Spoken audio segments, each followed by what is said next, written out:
Hello, everyone. Welcome to this educational program. Today, we are going to talk about how reporters can use the Hinrich-IMD Sustainable Trade Index 2022.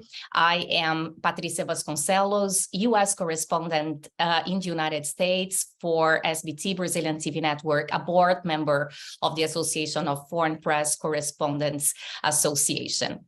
Today, we have two guests, two panelists. They are here with us, Christos Cabolis and Stephen Olson. Thank you both for joining us. Welcome. And well, I'm going to give briefly what we are going to talk about in this panel, right? Every time we are faced with a study that impacts the life of the global community, it is essential to have the vision and the explanation of high-level professionals who can give us, journalists, direction on how to use this data. So in this educational program, we will provide foreign correspondents with the opportunity to learn from our two experts, an overview of exactly what the Sustainable Trade Index is. We are going to talk about policy implications and how reporters can use it. STI is a tool like the World Competitiveness Ranking, which helps shape the way we think about economies. The STI can also highlight forward-looking issues, for instance, how modern-day slavery will affect our approach to supply chains. And finally, this educational program will draw foreign correspondents' attention to some of the great visuals produced by the visual capitalists in their executive summary of the STI, which might be useful to draw upon for their reporting. This educational program is developed in partnership with the Hinrich Foundation, and the Association of Foreign Press Correspondents is solely responsible for the definition and development of this program. We are going to give some background of our guests today. Stephen Olson, he's a senior research fellow at the Hinrich Foundation.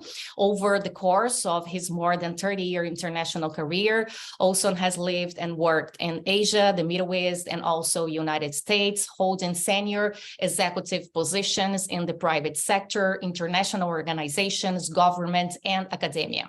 He began his career here in Washington, D.C., where I am now, as a U.S. trade negotiator, serving as a member of the U.S. negotiation team during NAFTA and the U.S.-Canada FTA.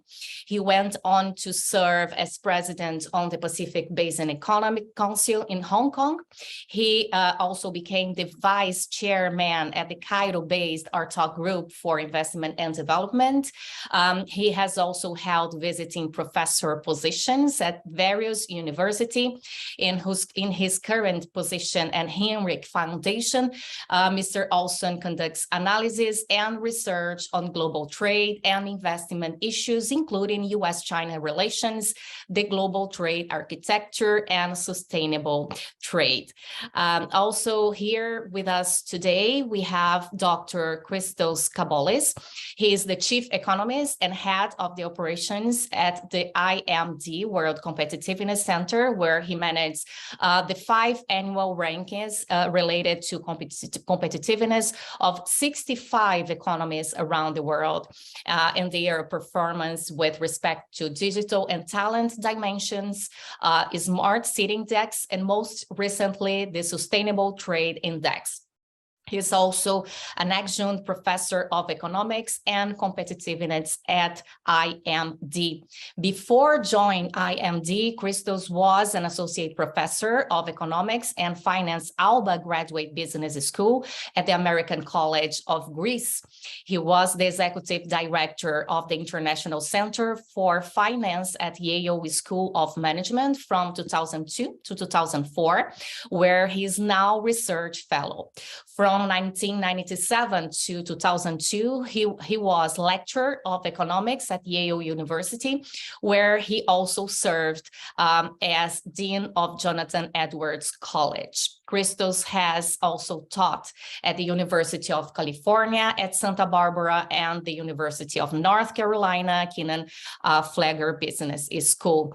Christos holds a BA from the University of Athens, and MA from the California State University, Long Beach, and a PhD in economics from the University of California at Santa Barbara. He has published in the Review of Financial Studies, Journal of Law and Economics, and Journal of Banking and Finance, among others.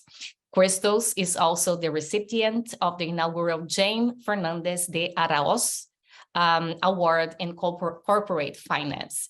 So after this brief introduction, I'm going to open for your presentations. Dr. Christos Cabolis, again, thank you very much for joining us today. We are ready to listen to you. Thank you very much, Patricia, for this extensive and very nice introduction. I'm joining you from Lausanne, Switzerland, right now. So for me, it's late afternoon. For my colleague in Bangkok, of course, a little bit later at night. But we are truly global right now. And I would like to thank also Thanos, who sent the initial invitation, the very kind invitation. Of course, the Hinrich Foundation, who has established this very interesting series of lectures. When I was speaking with Steve, I thought that's a very nice way of exchanging ideas, discussing, and actually making us think about issues that maybe have not come from an academic point of view in our minds immediately. So I'm very, very happy and pleased to be here. What we plan to do with Steve is actually, I will speak a little bit and tell you what exactly we try to do with sustainable trade, with the Sustainable Trade Index. And we'll go through some of the components of the index. And then I will pass the baton to Steve, who's gonna speak about the index from a different perspective, from the perspective on how it can be approached. So Sustainable Trade Index was launched as a collaborative work between the Hinrich Foundation and the IMD, the World Competitiveness Center, in November of 2022. This is the fourth edition, so to speak. There have been 3 other editions before that they were biannual. What we try to do here is essentially to measure the readiness and capacity of 30 economies to participate in the global trading system, but participate in a manner that supports the long-term objectives of economic growth, of societal development, and of environmental protection. So just to get a visual idea of what is the area that we cover, you see that essentially we cover 30 economies in the South Asian part and the Oceania. These are 30 economies that are members of APEC, of RCEP, and of the most recent CPTPP agreement. And you get a glimpse of the ranking that we provide. What we have here is the countries that come. The first is New Zealand. Then we have UK, which is included because it applies to be part of the CPTPP arrangement. And the rest of the 28 countries, we will see some of them in different contexts, just to bring you visually what exactly we try to do. This is a very important part of the world, actually, globally. The 30 countries that we study capture about 69% of the global GDP and about 63% of the global population, the share of the global population. So we're discussing about a very big component of the global economy and the global demographics. And it consists of countries that are both developed economies and developing economies, which makes our exercise even more interesting. What we do is we have gathered 70 different criteria, and we included these 70 criteria in 3 different pillars. So the plan is now to go through these pillars and understand how we come up with these numbers, why New Zealand is number 1 and why Australia is number 6. So the first pillar that we study is the economic pillar. And the economic pillar measures the ability of an economy to promote economic growth through international trade. And this should be, in some respect, how we link the economy, a particular economy, with a trade system. The criteria that we try to, that we employ here are related to either the economy, like inflation, like investments, growth in the labor force, growth in GDP. But at the same time, we take into consideration the trading system. So we study tariff barriers, we study non-tariff barriers, we study concentration of goods or concentration of countries that are exporting these economies. We study trade liberalization of the different economies, and we try to combine these things. And when we do, we find the ranking that you see on the screen. You see me turning in one way, because here is the screen that you see on your screens. And you see that what we have here is, in the economic pillar, Hong Kong and Singapore dominate this pillar, while then follow South Korea, United States, different economies. We see some small economies in the lower parts of the ranking. Myanmar be the lowest.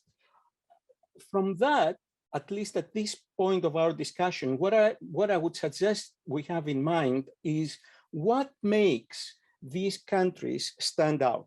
What makes Hong Kong, Singapore, South Korea stand out? And with our what our analysis shows is that essentially what we have is that technological innovation is a component that it is very, very important for the countries that are ranking very high. The countries that are ranking very high are also having robust macroeconomic fundamentals. And of course, they have a very open trading environment. You may ask, why technological innovation?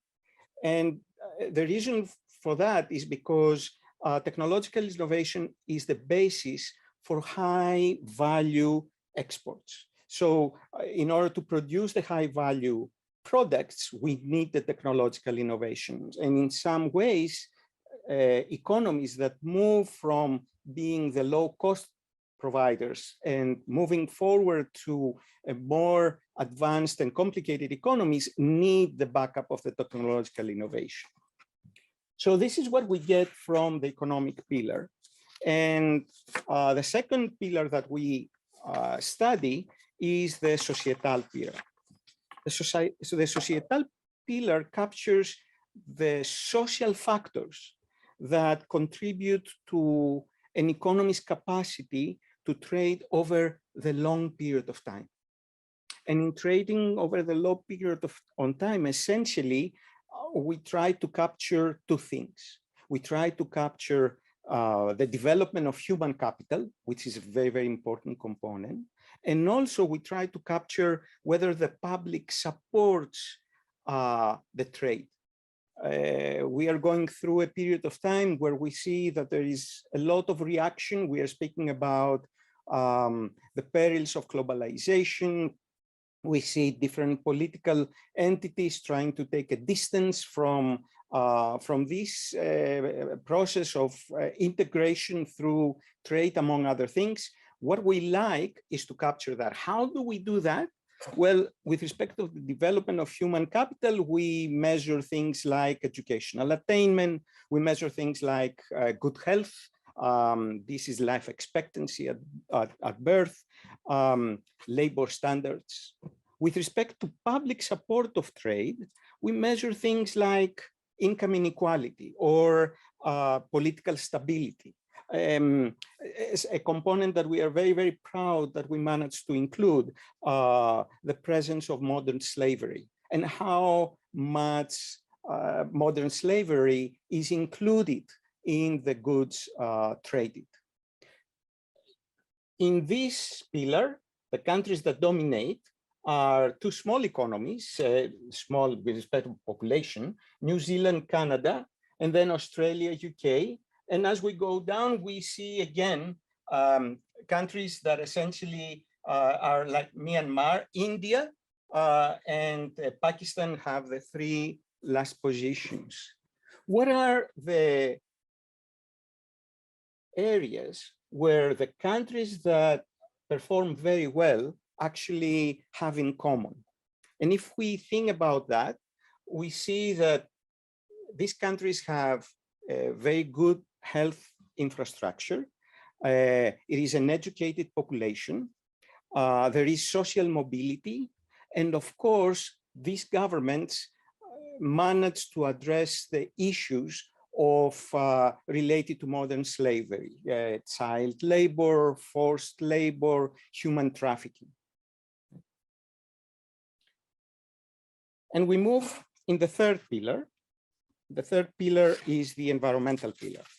And in the environmental pillar, essentially what we try to capture is the ability, the extent to which an economy is engaging in environmentally sustainable trade. How can we think about that? Well, before we were discussing about the development of human capital. Here, what we see and how we perceive is to develop the environmental capital of a country now and for the future, because these are investments that one takes now, and the returns of these investments will come after a few years. How do we measure these things? How do we measure the now component? We measure the now component by taking into consideration the quality of air, the quality of water, the deforestation ratio that a country has. How do we measure the future? Well, by trying to establish what kind of environmental standards a country has, to see what exactly is going on with the carbon emissions of a particular economy, and to see the share of natural resources that are traded. So in some ways, what we try to capture is whether economies, in some respect, take into consideration the negative externalities that may come from the production of a particular good to the trading of this particular good.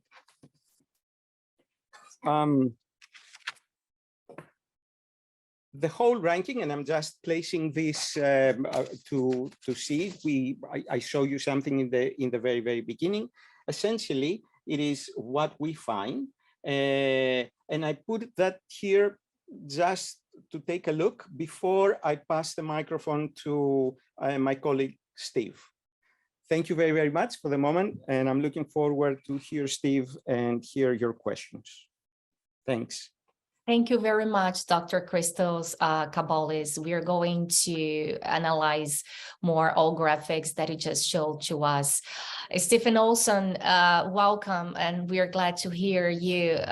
Stephen, a Senior Research Fellow at the Hinrich Foundation. Welcome. Well, thank you, Patricia, very much. And good morning, everyone. Good afternoon or good evening, as the case might be. On behalf of the Hinrich Foundation, a very big thank you to the organizers for putting together today's event. It's a real pleasure for us to be here. Now that Christos has provided us with such a clear overview of exactly what the STI is all about, what I'd like to do is take just a few minutes and unpack a bit how you as working journalists might find the STI useful. Now, and that will also give me an opportunity to highlight some of the key policy takeaways that I think you might also find interesting from the STI. Now, I think the first thing I draw your attention to on the STI is that it provides you with a fairly unique prism or a unique lens to assess in a much more holistic way how different countries are approaching international trade. We're not just looking at the economic aspects, which countries are getting rich through international trade, but we're also looking at the societal and environmental aspects of the way that they engage in international trade. And that allows us to make some preliminary conclusions about the extent to which these countries are engaging in trade in a way that will be sustainable over the longer term. And so I think as you get a chance to take a look at the STI, walk through it, I think you're going to find a number of story angles that are quite interesting, and perhaps more importantly, are not getting the attention that they probably should be. And I want to illustrate that by drawing your attention to just a couple of things in particular. Now, one thing you might have noticed is that to a certain extent, our index tracks with wealth. So you have the richer countries towards the top of the index, Japan, Singapore, South Korea, and you have some of the poorer countries towards the bottom of the country, Bangladesh, Myanmar, Pakistan, etc. But one thing that we find very interesting is to look at those countries that are either overperforming or underperforming their income level. So, for example, one of the most noteworthy underperformers is the United States of America. The US ranks number 2 in terms of per capita GDP. However, on the STI, the US ranks number 9. So we would consider that to be an underperformance in terms of its, an underperformance of 7 spots in terms of its income level. Now, this isn't going to come as a tremendous shock to any of you, but one of the primary reasons for this US underperformance is because of the large number of tariff and non-tariff measures that the United States has put in place in recent years. So if the United States was interested in thinking about engaging in trade in a more sustainable way, some of those tariff and non-tariff barriers would be a good place to start. Now let's take a look at the other end of the spectrum in a country that we consider to be an overperformer on the index. And one of the economies that really jumps out at us there is the Philippines. The Philippines overperformed its income level by, I think, 11 or 12 spots. So what is the Philippines doing so well? Well, a big part of that overperformance is driven by a very strong performance on the environmental pillar. The Philippines scored number 5 on the environmental pillar as a result of a number of factors, including things like low transfer emissions in trade. Basically, that means its exports are not quote unquote dirty. And the Philippines also adheres to high levels of environmental standards in the different trade agreements that it is a party to. So I think this whole question of which economies are either punching above their weight or punching below their weight, and what are the reasons for that, I think provides a number of interesting angles that could be unpacked. The second thing that I would draw your attention to in terms of how you could actually use the STI is that it provides an interesting framework for thinking about future-oriented issues and issues that sometimes don't enter the trade discussion to the extent that they probably should be. Now, this gives me an opportunity to say a few words about one thing that really jumped out at me from this year's index as being quite important, and I think it might be important to you as well, and that is the role of, if not the complicity of, large developed countries in modern day slavery. Now, by and large, most of the large developed economies that we looked at maintain fairly high labor standards within their own borders. Unfortunately, this was undercut by the fact that many of these same economies have a propensity to import products that are at a risk of being produced by modern day slavery. So although they might not be tolerating modern day slavery within their own borders, they're a part of this big aggregate global demand, which is allowing a modern day slavery to thrive. So a real important issue, and one that perhaps hasn't been front and center in the discussions as much as it should be. Another sort of forward-looking issue, and one that doesn't come up as much as it probably should in the trade discussion, that I'd like to draw your attention to, is this whole issue of life expectancy, the quality of how well countries take care of their people, and in particular, the disturbing decline in life expectancy we're seeing in some countries. Now, look, of course, you don't have to point out to me, well, Steve, there was just this thing called the coronavirus pandemic for the last 3 years, and that certainly caused a tremendous deal, a very high level of deaths, and would impact this life expectancy. That's certainly the case. However, if you look at an economy like the United States, the coronavirus pandemic is not the entire explanation for this decline in life expectancy that we're seeing. Now, most, if not all of you are living in the United States, so you probably see this up close and personal to a greater extent than I do. But the fentanyl crisis in the United States and overdose deaths from fentanyl has really contributed to this decline in life expectancy. Excuse me one moment. We have, in addition to the fentanyl overdoses, we have these what are referred to as deaths of despair, and also an alarming rise in the suicide levels, particularly among some age groups. So this question of life expectancy, it's important to think about that in terms of the trade discussion and the sustainability of trade over time. If countries are experiencing declining life expectancy, and the healthcare system doesn't seem adequate to address some of these concerns, what does that suggest about the ability of these countries to engage in trade successfully and sustainably over the longer term? So I think there's some interesting forward-looking issues that are not as much a part of the trade discussion as they probably should be. Another specific takeaway from the index that I wanted to draw your attention to was a disturbing increase in tariff and non-tariff barriers. Now, this increase in trade restrictions is both a reflection of and a contributor to the dysfunction that we're seeing in the global trade system. Now, the WTO, the World Trade Organization, unfortunately, is basically dead in the water. One of the primary roles of the WTO is to act as sort of a global trade referee, but as a result of an impasse over appellate body judges, that function has more or less been derailed.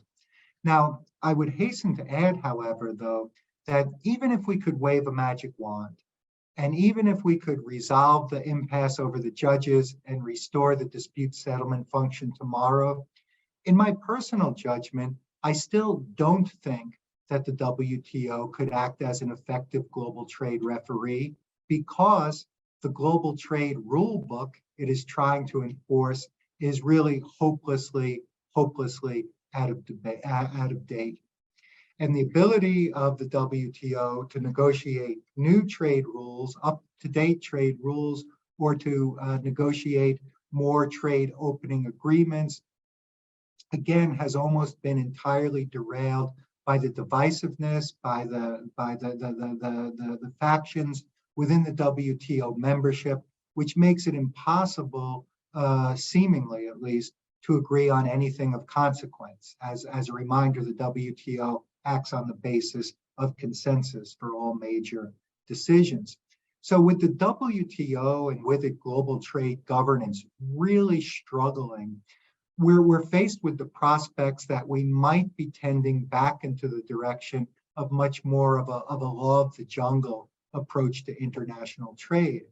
Now, I'd remind everybody that so much of the post-World War II boom in international trade that we saw and the incredible economic development benefits that so many countries around the world experienced as a result of international trade were all based on the fact that we had a stable, rules-based global trading system. And if that stable, rules-based global trade system is now on the ropes, is now really struggling to function effectively, that's really going to impact our ability to engage in the long term over sustainable trade. So the sustainable trade discussion is really indivisible from the discussion about getting the WTO back on track. One last thing I'll mention just very briefly, one last thing I want to draw your attention to in the STI is the fact that we've got some great graphics. We engaged a firm that I think at least some of you will be familiar with, Visual Capitalist, based in Vancouver. They produced some very catchy, some very useful graphics, which tease out some of the stories from the STI. I think it might be useful for you to take a look at it for your own edification. And if you can use it in any stories, certainly please feel free to go ahead and do so. The last thought that I'll leave you with is that I want to be very clear about one thing. We did not create the Sustainable Trade Index because we think that we have all the answers when it comes to sustainable trade. And in fact, we're quite sure that we do not have all the answers when it comes to sustainable trade. Our real objective was to engage in dialogue, discussion, and to highlight some of these issues related to sustainable trade that are not getting the attention we think that they deserve. So we certainly invite all of you and hope that all of you will be part of this discussion moving forward. I think I'll draw my comments to a close there, and I'll look forward to our discussion and Q&A session. Thank you. Thank you very much, Stephen and Christos, too, for your both explanations. Stephen, let's start our section of questions and answers. I would like to start with a thought you just dropped there when you said about the WTO, right, that cannot be a global referee with everything that is happening nowadays, and that now what we see in this world, it's like the law of the jungle. How can all of this affect the Sustainable Trade Index? You also said that the STI, it's a open book for engagement and talking among countries, right? So the question is how this law of jungle, if the WTO cannot be used as a global referee, how countries can engage and how this affect the Sustainable Trade Index that we are talking here today? Yeah. Well, look, thank you very much. And that's really the $64,000 question of the moment. For whatever it's worth, I've been involved in international trade for more than 30 years now, starting my career as a trade negotiator back in the 1980s. I never would have imagined back then that we would have arrived at the point that we're at now. I mean, this 75-year rules-based post-war global trade system that we put in place, maybe some people understand it, maybe some people don't, but is really teetering and is really on the brink. And I think we're at an important inflection point. And I think that system is in the process of passing away. Now, so what's next? I think it's hard for us to see precisely where we're headed, but the one thing that I would say with greater confidence is that as the multilateral trade governance system continues to break down, I think we're headed for greater fragmentation. And I think the fragmentation, because of rising geopolitical strains and tensions, I think the fragmentation is going to be oriented much more on the basis of geopolitical commonality, common philosophies on governance, and other things rather than economic efficiencies. Keep in mind, our trading relationships for the past 3/4 of a century have largely been built on and dictated by economic efficiencies. If we're now moving into an era where we're saying, well, we want to do friendshoring, and we want to trade with countries who think like us, act like us, have the same geopolitical interests, et cetera, et cetera, et cetera, then one of the things that gets sacrificed is economic efficiencies. So I think that old system that has served us very well for 3/4 of a century is passing away. I think we're clearly moving towards a much more fragmented trade system, a trade system where geopolitical considerations become much more important. And I think we're really going to give up some economic efficiencies. And I think this all bodes very poorly. It's a great concern for us from the point of view of sustainable trade, because as I say, we really need that stable rules-based system, and we need a global system. You know, in order for trade to be truly sustainable, it needs to be a global system, not this fragmented system that unfortunately we seem to be headed towards. Thank you very much. So we have a fragmented system, and we also have countries that they have completely different realities. So Christos, let's talk about the ranking. Is it true to say that Asia and Oceania are in a better place than the rest of the world regarding sustainable trade? Africa, for example, is not in the ranking, if I am correct. What is lacking there? You're absolutely correct, Patricia. Thank you for the question. It's true that at least at the moment, we continue a tradition for this ranking, and we are centering mainly, we are focusing in the region of Southeast Asia and Oceania. And essentially, we try to capture what exactly we would like to understand what is going on with these 30 countries. We don't have information about Africa, the continent of Africa that you said, despite the fact that it is a continent of tremendous wealth of resources. It is a continent which has a very large number of young labor force.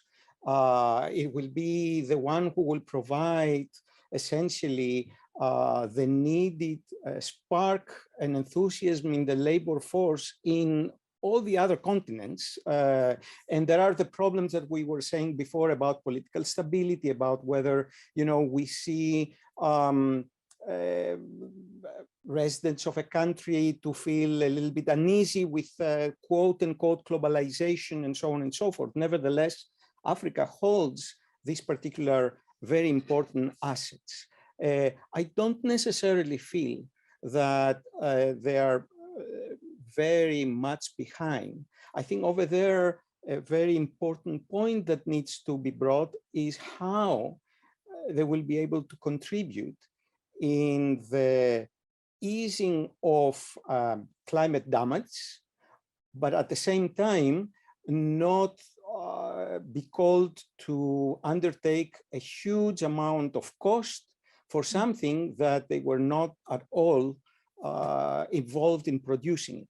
So, and this was the whole, one of the very important issues of COP27 back in November. And I think this is one of the big issues there. Okay. Continuing with you, Stephen said that regarding United States, that it's in the ninth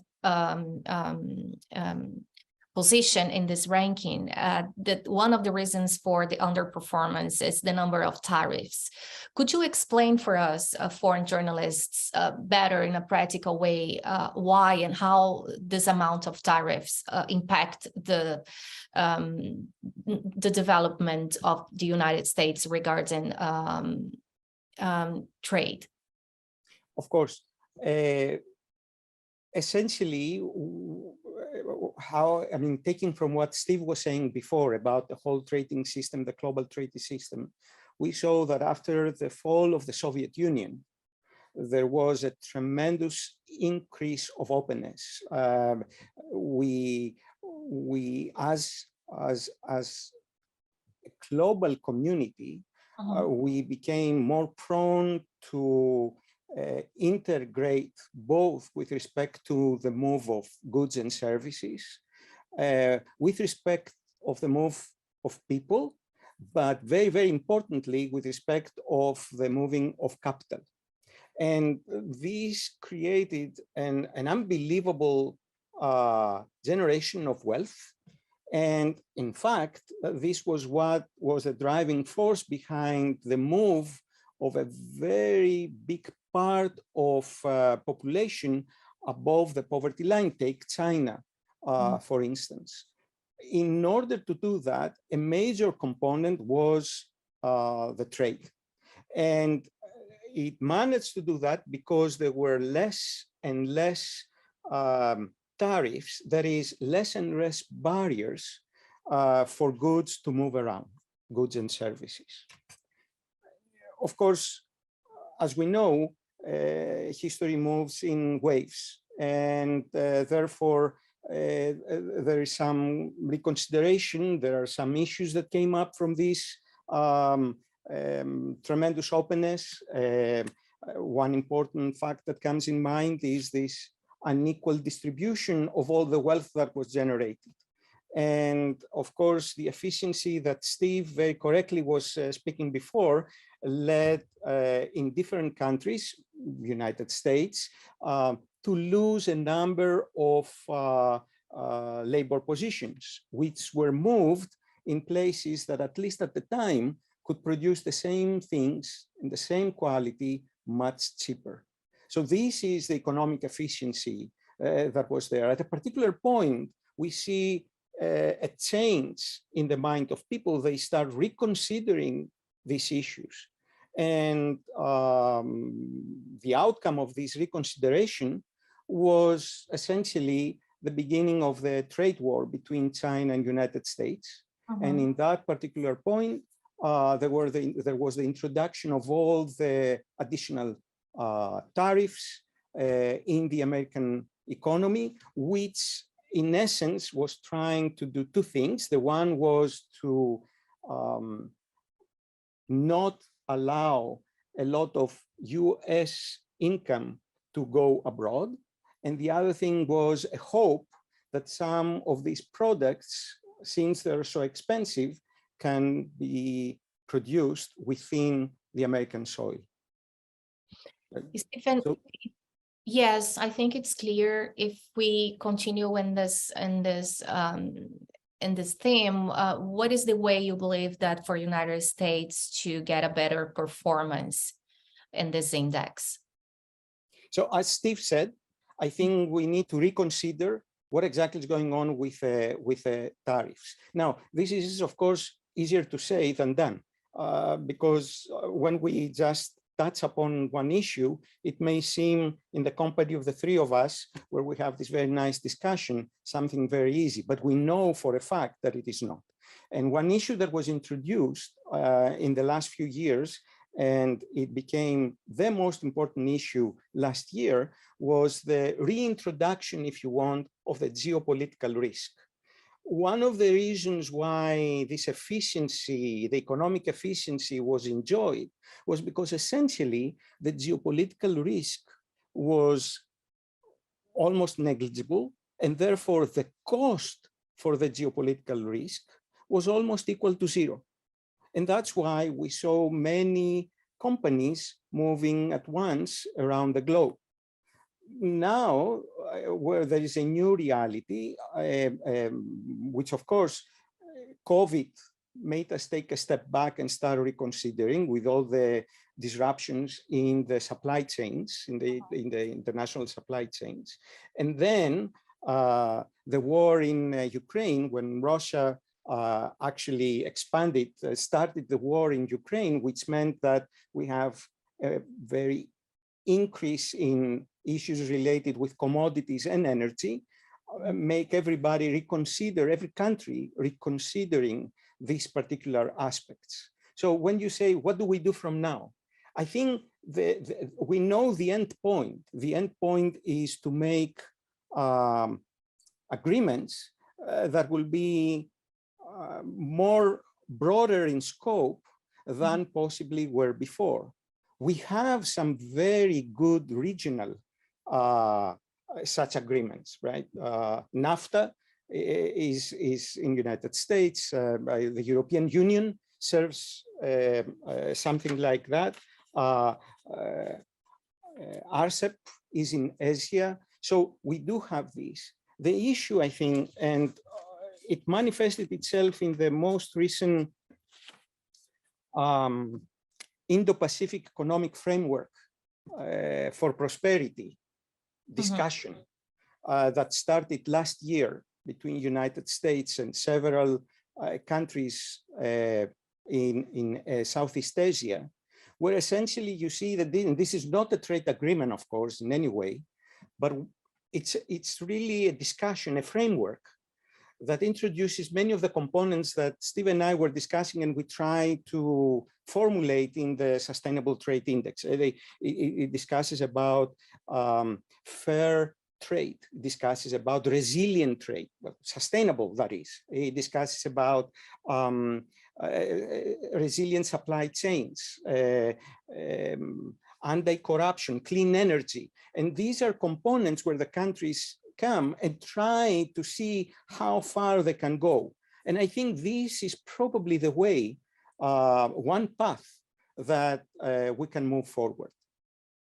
Okay. Stephen, a question Steve, for you.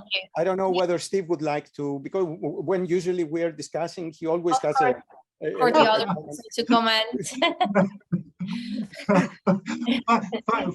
Funny you should ask, Christos. Actually, I did. If I could tack one thing on to Christos' insightful comments, and just, you know, when we think about the performance of the United States and STI and looking forward, let me flag a couple of issues that I think are going to be really interesting to keep our eye on and see how it plays out, just in terms of the STI and more broadly in terms of where our global economy and where our global trading system is going. And I think it's this really remarkable, fairly bold step that the Biden administration has made into industrial policy. I think we're really going to need a number of years to kind of, as that, you know, really hits the ground, becomes implemented. I think we're really going to need to take some time to impact fully how that's going to impact the global trade system, global trade relationships, and all of the issues that we talk about under the Sustainable Trade Index and the rankings in the Sustainable Trade Index. Anytime a country unveils that level of industrial policy, and particularly that level of subsidization, it's going to introduce distortions into the global trading system. So then you've got one wave of distortions which you've got to assess. But then in the political context, you've got to understand there will always be another shoe to drop. So the United States is making this foray into industrial policy, and now other countries around the world, the European Union, are looking at themselves and saying, well, how do we feel about this? Does this mean we need to up our game? What is the global trading system? What is the global economy? What is sustainable trade going to look like if countries now feel increasing pressure to get into the industrial policy game, to get into this massive subsidization game? What does that do to the economic efficiencies that we've all benefited from as a result of an open trade system and a trade system that was dictated largely by market forces? You know, we're moving into an era now where market forces aren't the primary determinant of trade flows. That's incorrect to say, aren't the sole determinant of trade flows to the extent they had been in the past. Now government fiat and government checkbooks are getting into the game. So I'd say we've really got to keep a close eye on that one. The second issue I draw people's attention to, and this illustrates a challenge of sustainable trade because it's not easy. So we've arrived at a point now where there's a global recognition of the urgency of addressing climate change and environmental issues. So we recognize we've got to increase the uptake of renewable energy sources, et cetera, et cetera, et cetera. But that runs the risk, at least, of opening this whole Pandora's box of green protectionism, because we want to develop renewable sources of energy, but we want to develop our own sources of renewable energy. We don't want to import them from you. And so charges and countercharges, is your policy really about the environment, or is your policy really about protectionism? That becomes a real complication for us when we think about sustainable trade. And again, brings us back to, this whole subsidization and industrial policy game, because part of what the Biden administration is doing under the so-called Inflation Reduction Act is to really massively subsidize electric vehicles and other sources of alternative energy. So I think we're on the cusp of some really important game changes rippling through the system. And so we're just going to really have to be very vigilant to see exactly how it plays out and the implications, both for the global trading system and how it becomes reflected year after year in our Sustainable Trade Index. Right. And if you want, we want to talk about foreign investors. We have a question here about this. The text says that Hong Kong, for example, did so well because it is financial attractive for foreign investors. Starting with Stephen now, what do you think that can make a country attractive for foreign investors? Practical examples, if you could help us with that.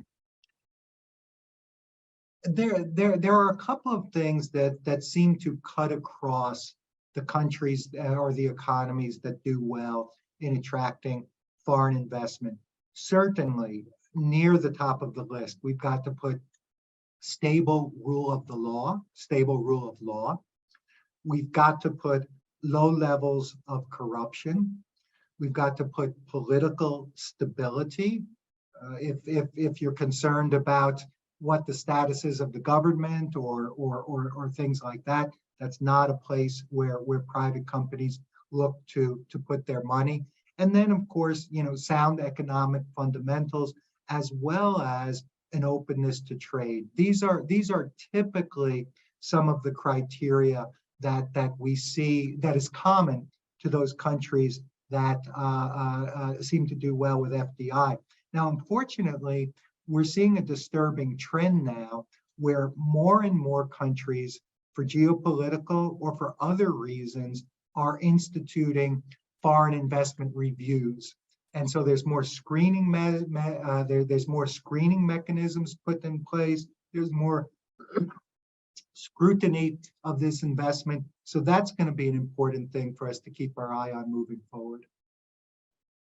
Christos, anything to add regarding this topic, foreign investment? I totally agree with Steve. I think in general, when we are thinking about investors, they assume a very high level of risk. Whatever makes this risk a little bit more manageable, that is, whenever you look forward and part of your uncertainty is more or less constant, then this helps an investor to feel much more comfortable in a particular country. Political stability, rule of law, number one, corruption. These are fundamental components that essentially create an environment where a potential investor, the only thing that he would have to think about is what exactly is going on with the particular investment, and not necessarily that much with the big environment of where this investment takes place. Christos, still for you, we have three pillars here, right, for reference for this index. The one related to society, the text says that you measure, for example, educational achievement, labor mobility, and social mobility. Can you explain those concepts? Yes, of course. Social mobility essentially is a component where the labor, people in a particular country can actually feel that they can move socially from one state to another. Labor mobility allows you to move, and in fact, not only move within your own country, but actually we have right now an international talent pool that many countries actually try to provide a number of different things in addition to salaries in order to make sure that they, as economies, they're appealing to the international talent pool. And we see that now, especially after COVID, where remote working has become part of our lives. So these are the components over there about mobility. Did you mention another one that I may have overlooked? Let me take a look here. We saw labor mobility, social mobility. Yeah. Yes. So this is the difference, right? Okay. So is it correct to say that if we look the countries that they are in a better position in the ranking, New Zealand, United Kingdom, Hong Kong, Japan, Singapore, Australia, they're all doing good in those topics? Yes, the quick answer is yes. Now, one of the things that we strongly feel when we created the Sustainable Trade Index is what we provide is the capacity to decision makers, both public and private sector decision makers, to actually be able to use a benchmark, a best practice, and find out what exactly is going on between their own position and the position of the country that they feel it is a best practice country for them to go. And then as soon as they find that, they can build a strategy that can take them from the position that they are now to maybe improve upon certain issues. Essentially, what we are providing with a Sustainable Trade Index is the ability of a decision maker to see what are the strengths of a particular economy and what are the areas of improvement. Let's talk about there is a question here about places where the population faces war or internal violence, and how those realities impact sustainability in not only in those countries but in the world itself. So Christos, as you were already with us, if you want to start, and then we go to Stephen. Yes, of course. This is a tremendously difficult question because it's not only about economic issues, but it is also issues about the society in general and humanitarian things. When there is a conflict and when there is a war, essentially most of the standards of living, the quality of life completely changes. So it is disrupted in the most brutal way. And therefore, we cannot speak in the same way that we are addressing here countries and speak about these very tense issues. If we speak about periods of polarization and maybe internal violence, then I think that the very first set of rules and policies that they should come is how they can remove this internal violence. And again, obviously, in order to exist this, it is not an easy thing. So you cannot go and say, okay, let's solve the issue in Syria right now. We know that it's extremely complicated and very difficult to approach. But I think that if we can think, as Steve said before, what are in the forefront of the solution packets, I think that, and I will say that in all the issues that Steve and I discussed, and Steve mentioned that in passing in his comments, is trust. If we don't have trust, then it's very difficult to have an agreement in trade. It's very difficult to have a resilient and long-term built relationship. It's very difficult to undertake different risky endeavors. So in this particular situation, my thinking, and I thinking loudly now, is how you can bring trust back in the table. Thank you very much, Stephen. So giving you the word, and is still in the same topic, especially because you mentioned when you started your presentation about life expectancy and how this affects this index, right? So with everything that is happening in different countries, and especially in Ukraine, that is something that affects the world globally. Can we face some changes in the index of this year, 2023?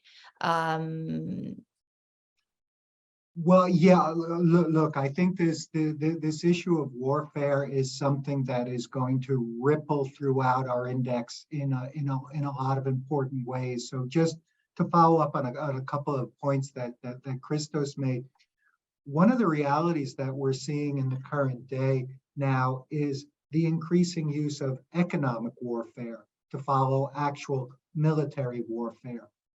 And what this frequently means then is disengaging what is perceived to be an offending party from the global trade system, from the global economic system, the implications that that has for our global trade system, the extent to which that damages the whole notion of a sustainable global trade system is very real. And then, perhaps most tragically, just the dislocation that conflict can have on the physical movement of goods, and in particular, critical goods. So, we've all read all of these heartrending stories about the different food shortages, acute food shortages, that different countries in the world are suffering as a result of the disruption in the Black Sea from one of the bread baskets of the world. So, this whole issue of warfare, I think, unfortunately, is going to be profoundly reflected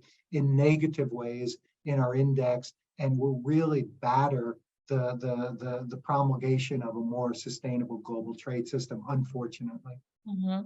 You also said about the complicity of some developed countries with modern day slavery. Could you develop a little bit more this thought or this concept, explaining how this affects the index and Yeah, I think we're all happy to see countries that maintain high levels of labor standards within their own borders, and that really have a very low tolerance level for modern day slavery within their own border. That's great. But I think now we've really got to highlight the need for these same countries to say, well, that's great, but it's not enough, because you've really got to look at your import profile. And if you are importing a significant number of products that are in all probability being produced by modern day slavery, then your hands are just as dirty as anyone else's here. So I think we really need to highlight these issues. I think this is a great opportunity where the value of social media can come in to make consumers more aware of the impact that some of their purchasing choices have on labor conditions on the other side of the world. But one of the unique things of our index is to really capture both sides of this coin, and so that it's not just the countries that actually have modern day slavery within their own borders that are see their scores suffer as a result. excuse me, it's also the countries that might not have modern day slavery within their own borders, but a propensity to import those products. So we hope that's a real useful learning, a real important takeaway from the index, that it takes two to tango, And even if you're very tough on modern day slavery within your own borders, you undercut that completely if you permit the importation of those products. So let's hope that that's a message from the index that really gets out there and resonates. Mm-hmm. Christos, anything to add regarding this? Yeah. Yes, I would like to just provide a graph to show what exactly Steve was saying. And give me a minute. I'm a little bit of a novice here. Sure. It's there. So this is a graph. Let me explain a little bit the axis, and you will see what was the point that Steve so eloquently was making. In the vertical axis, what we have is we measure the criterion, which is imports of goods at risk of modern slavery. So this is just imports, not exports, imports, right? And in the horizontal axis, we just provide the overall ranking of the Sustainable Trade Index. So what we have here, these are countries like United Kingdom, Japan, Hong Kong, United States is here, South Korea, New Zealand, which is #1, right? And essentially, Steve says, what this reveals, because it's a negative relationship, and that means that the countries actually that perform very, very well in the total ranking are also the countries that actually perform poorly when we try to measure imports of goods that have the risk of modern slavery. So here's what Steve said, that these countries essentially, we know that this is something that they will never tolerate knowledgeably in their own territory. And also, they don't want this to exist. Nevertheless, it seems that the countries these countries, they do not have yet mechanisms who can allow them to see what exactly is going on. On the other hand, what we have here is we have countries that are ranked very low in our index, like Bangladesh, Myanmar, Brunei, Laos, and so on and so forth. And of course, these countries have very, very little risk of importing goods at the risk of modern slavery. On the other hand, and this is what Steve was saying, these are the countries that are producing these goods most of the times that go to the highly ranked economies. And that's why the statement we need to dangle, because it is not only what these countries are doing that are producing the goods at risk of modern slavery, but it's also these countries that are importing these goods. And therefore, we have to find a mechanism to address this issue. Okay, very clear. Christos, there's someone asking if you can explain the infographics by Visual Capitalist in a broadly way. Which infographic? Which has to do with tariffs in force, the number of harmful tariffs. We already talked about this, about how US is underperforming regarding the number of tariffs. And so in this graphic, we have US in the first place, and then India, Russia in the third place, and Japan in the fourth place. Correct. I don't have this particular graph, but I can explain Sure. what is going on. In essence,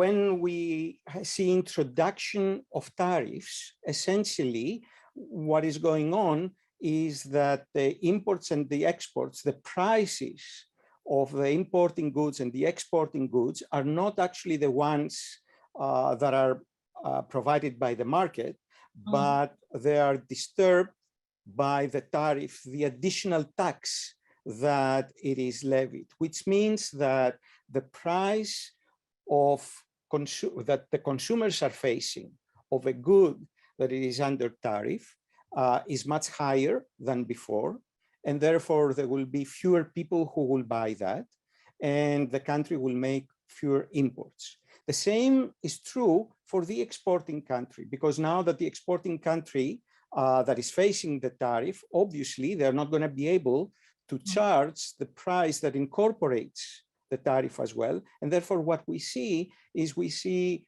a distortion in the import-export mechanism. This affects the economic pillar.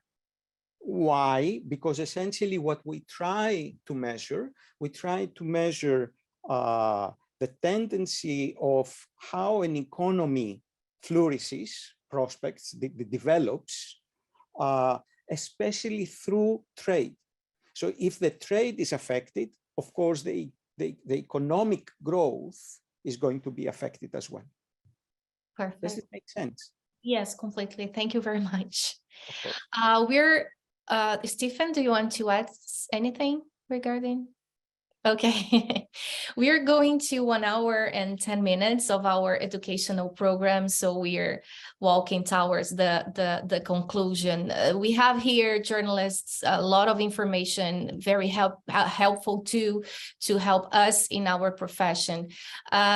Christos, what comes next? How do you believe that this index can help the civil society, that include us journalists, right, and also governments, to improve its policies? I think that what comes next is essentially for us to see this year. It will be the second edition of this particular setup of countries and criteria, at least for the moment. We need to discuss about that. And we will see how this index evolves, what exactly is happening with the economies, and knowing all the current affairs, what Steve was saying before, we will be able to explain some of the analysis that we have. We rely a lot on how these issues will be communicated, not because we know that we are absolutely right, but because we believe, as Steve said before, I think I want to emphasize that, but because we feel that this is an area that needs a very dynamic public discussion. Unless we start discussing about the issues, we are not going to be able to move forward. What we feel we do is, when you have a problem, the first step in order to start solving the problem is to be aware that the problem exists. I have to say that personally, even though I was reading about modern slavery, I never felt that it will be such a very big issue in a potential index, which means that awareness brings the topics in the table and then solutions may come. So we rely a lot in your expertise as journalists, in your quality of bringing this information forward. And we hope that this ranking will be more and more in the minds of decision makers. Definitely. Thank you very much for your explanation, for seeing our role in society like this. Now, speaking in behalf of my colleagues, journalists. Thank you very much. One quick word, if I may. We really are counting on our friends in the media. You know, the messages contained in here are so important, and yet they don't get the recognition, they don't get the discussion, they don't get the attention of policymakers they deserve. So we really hope and really encourage our friends in the media can help us promote the discussion of some of these challenging and difficult sustainable trade issues moving forward. We hope when we request. Thank you very much, Stephen Olson. Thank you very much, Dr. Christos Cabolis, for your time that you both spent here with us. And I wish you both a great day. Thank you. Thank you, Patricia. Thanks, It was everyone. really a pleasure. I didn't realize that the time passed, but it was tremendously pleasure. Thank you so very, very much. This educational program, yes, Stephen. An open invitation, any of your colleagues, please feel free to contact us for any follow-up. We're always available and eager to work with our friends in the media. Oh, this is awesome. We are going to put then all contact information in our page when this program it's going to be available as well online for sure. Okay. Thank you very much. Thank you. So this educational program it was broadcasted live, but we are also going to put all the content online. We spoke today about how reporters can use the Hinrich-IMD Sustainable Trade Index 2022. This educational program is developed in partnership with Hinrich Foundation, and the Association of Foreign Press Correspondents is solely responsible for the definition and development of this program. Thank you very much of all colleagues, journalists who are here with us today joining this program. See you next time. Bye. Bye-bye. Thanks, everyone. Bye. Thank you. Bye-bye.